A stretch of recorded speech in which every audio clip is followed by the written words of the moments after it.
ជំរាបសួរពុកម៉ែបងប្អូនព្រមទាំងអតិថិជនជាទីគោរពរដូវកាលភ្លៀងបានឈានចូលមកដល់ទៀតហើយសម្រាប់ក្រុមហ៊ុនយើងខ្ញុំផ្ទាល់ក៏មានការប្រម៉ូសិនពាក់កណ្ដាលឆ្នាំលក់បញ្ចុះតម្លៃទៅលើឧបករណ៍ប្រើប្រាស់ជាច្រើនប្រភេទចាប់ពី 10% រហូតដល់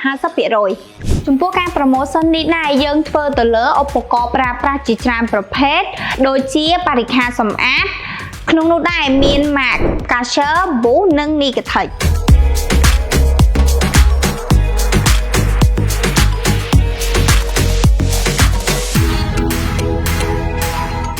ប្រភេទផលិតផល WD មានការបញ្ចុះតម្លៃ 50%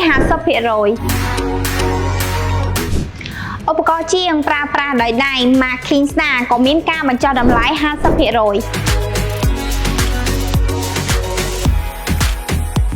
បញ្ចុះតម្លៃ 50% ទៅលើផលិតផល Mac 3M បញ្ចុះតម្លៃ 30% ទៅលើផលិតផល Mac Nigatech ចំពោះម៉ូទ័រស្វាងប្រើថ្មនិង ម៉ែត្រឡាស៊ែរ